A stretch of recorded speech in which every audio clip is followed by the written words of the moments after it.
창세기 1장 29절. 하나님이 이르시되 내가 온 지면에 씨 맺는 모든 채소와 씨 가진 열매 맺는 모든 나무를 너희에게 주노니 너희의 먹을거리가 되리라. 이 말씀은 사람이 애초에 초식을 하도록 창조되었다는 의미로 이해하기 쉽다. 그러나 그렇게 이해할 부분이 아닌 것 같다. 만약 그런 의미라면 앞에 24절과 25절에서 종류대로 가축을 창조하신 것과 상호 모순이 되게 된다. 그리고 문맥의 흐름상 천지 창조의 마지막 마무리 부분에 가서 사람의 초식 문제를 거론한다는 것은 전혀 격이 맞지 않는 것이다. 이 말씀은 사람의 먹고 사는 문제를 하나님께서 친히 해결해 두셨다는 뜻으로 일단 이해하면 되겠다.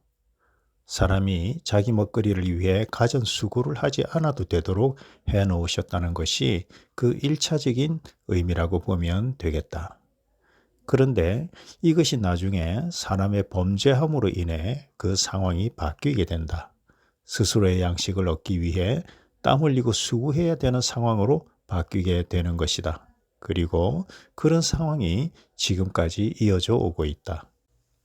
그러나 이 본문은 사람의 먹거리를 하나님께서 친히 공급하신다는 약속이다. 더군다나 천지 창조의 대장정을 마무리하면서 주시는 약속이다. 그렇다면 오늘날 우리가 처한 이런 상황은 영원할 수가 없다.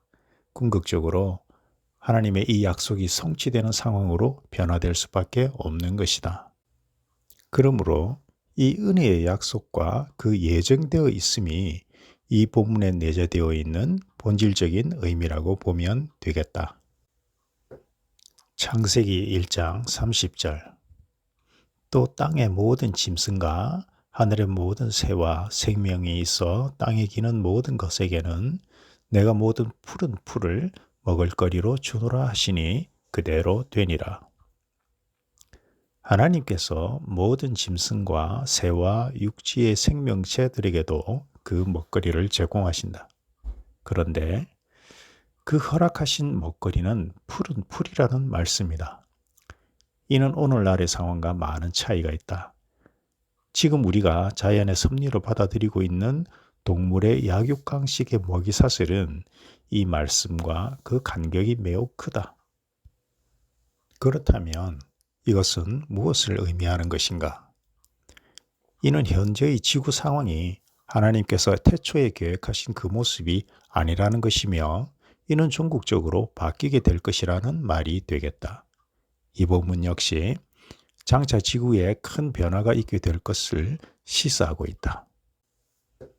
그때의 이리가 어린 양과 함께 살며 표범이 어린 염소와 함께 누우며 송아지와 어린 사자와 살찐 짐승이 함께 있어 어린 아기에게 끌리며 암소와 곰이 함께 먹으며 그것들의 새끼가 함께 엎드리며 사자가 소처럼 풀을 먹을 것이며 젖 먹는 아이가 독사의 구멍에서 장난하며 젖된 어린아이가 독사의 굴에 손을 넣을 것이라. 이사야서 11장 6절로 8절.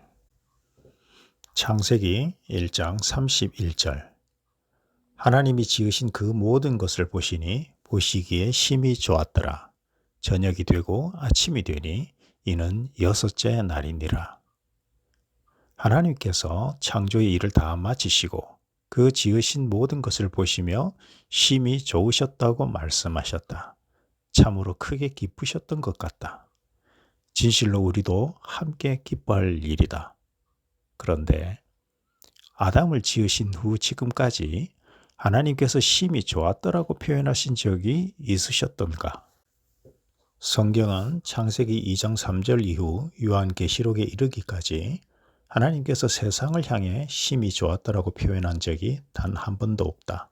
그리고 인류 역사를 되돌아봤을 때 하나님께서 보시기에 심히 좋았더라고 말씀하실 만한 그런 때는 한 번도 없었다. 지금 역시 하나님께서 보시기에 심히 좋으실 만한 때가 아닌 것은 분명하다.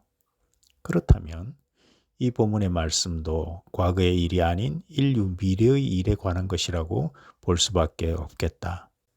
설령 과거에 심히 좋았던 것이 사람의 타락에 의하여 지금과 같이 되었다 하더라도 하나님께서 심히 좋았다라고 말씀하실 그 아침의 때는 우리에게 여전히 남아있는 것이다. 보좌에 앉으신 이가 이르시되 보라 내가 만물을 새롭게 하노라 하시고 또 이르시되 이 말은 신실하고 참되니 기록하라 하시고 또 내게 말씀하시되 이루었도다. 나는 알파와 오메가요 처음과 마지막이라. 요한계시록 21장 5절로 6절. 창세기 2장 1절에서 3절. 천지와 만물이 다 이루어지니라. 하나님이 그가 하시던 일을 일곱째 날에 마치시니 그가 하시던 모든 일을 그치고 일곱째 날에 안식하시니라. 하나님이 그 일곱째 날을 복되게 하사 거룩하게 하셨으니 이는 하나님이 그 창조하시며 만드시던 모든 일을 마치시고 그날에 안식하셨음이니라. 이 구절을 문자 그대로 이해하자면 천지 창조의 모든 일을 태초에 끝내시고 안식에 들어가셨다는 말이다. 달리 해석의 여지도 없다. 그런데 이것을 문자 그대로 받아들이고 나면 우리는 너무나 결정적인 딜레마에 봉착하게 된다.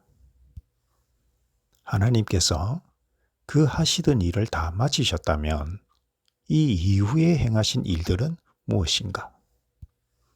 우선은 다음 2장 4절에서부터 창조 이야기를 다시 시작하는데 중간에 창조 사역을 끝냈다는 언급이 없이 이야기가 그대로 요한계시록까지 다다른다.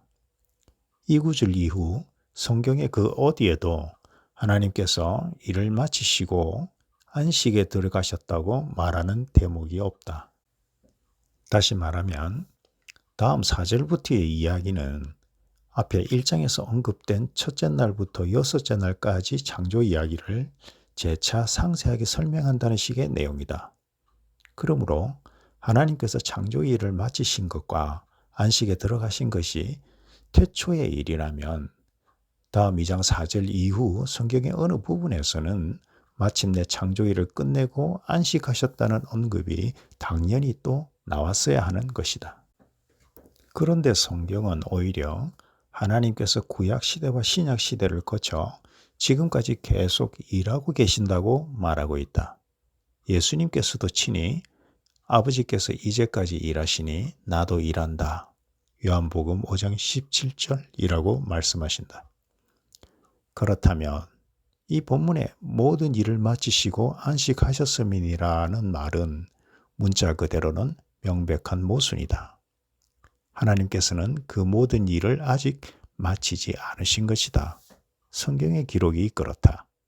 따라서 일곱째 날은 장차 올 날이라고 생각할 수밖에 없겠다. 그런 반면에 성경은 하나님의 안식을 분명하게 과거의 일로 표현하고 있다. 이는 나와 이스라엘 자손 사이의 영원한 표징이며 나 여호와가 엿새 동안에 천지를 창조하고 일곱째 날에 일을 마치고 쉬었음이니라 하라. 출애굽기 31장 17절. 이미 믿는 우리들은 저 안식에 들어가는도다. 그가 말씀하신 바와 같으니 내가 노하여 맹세한 바와 같이 그들은 내 안식에 들어오지 못하리라 하셨다 하였으나 세상을 창조할 때부터 그 일이 이루어졌느니라. 히브리서 4장 3절. 그런즉 안식할 때가 하나님의 백성에게 남아있도다. 이미 그의 안식에 들어간 자는 하나님이 자기 일을 쉬심과 같이 그도 자기의 일을 쉬느니라. 그러므로 우리가 저 안식에 들어가기를 힘쓸지니. 히브리서 4장 9절로 11절. 이와 같이 하나님의 안식을 이미 있는 것으로 기술하고 있다. 그리고 사람은 이미 그의 안식에 들어간 사람도 있고 아직 그의 안식에 들어갈 약속만 받고 그때를 기다리는 사람도 있다고 설명하고 있다.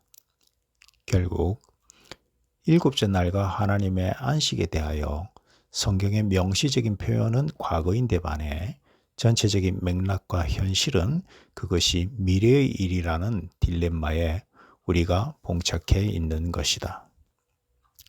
여기서 일단은 멈추고 다음으로 넘어가서 좀 더 살펴보도록 하자. 거룩하게 하셨으니 첫째 날부터 여섯째 날까지의 기록에서 좋았더라라는 표현은 매번 있었지만 거룩이라는 표현은 한 번도 없었다. 그런데 일곱째 날에는 이 날을 거룩하게 하셨다는 것이 매우 특별하다. 거룩하다는 말의 히브리 원어는 카다시로서 그 문자적인 의미는 흠과 티가 없이 깨끗하고 모든 부정한 것과 구별된 상태라고 이해되고 있다. 그런데 이런 의미에서 본다면 창조의 첫째 날부터 여섯째 날까지 모든 날이 다 거룩한 날에 포함될 수 있는 날이다. 하나님께서 친히 창조하신 날들이기 때문에 그렇다. 그러므로 특별히 마지막 날에만 이 말을 사용할 이유가 없다. 그렇다면 일곱째 날이 다른 여섯 날들에 비해 특별히 구별되고 다른 그것은 무엇인가? 일곱째 날이 다른 여섯 날들과 공통되지 않은 것이 하나 있다. 그것은 저녁이 되고 아침이 되니라는 언급이 이 날에는 없다는 사실이다. 이는 일곱째 날에는 다른 날들과 달리 어둠의 역사가 있고 난 후에 빛의 시대가 오는 그런 일이 더 이상 일어나지 않는다는 의미가 되는 것이다. 이 날은 어둠이 완전히 제거되고 오직 빛만이 주관하는 날이라는 말이다. 즉, 어둠에 대한 심판이 완료되는 날이라는 것이다. 거룩은 어둠을 용납하지 않는다.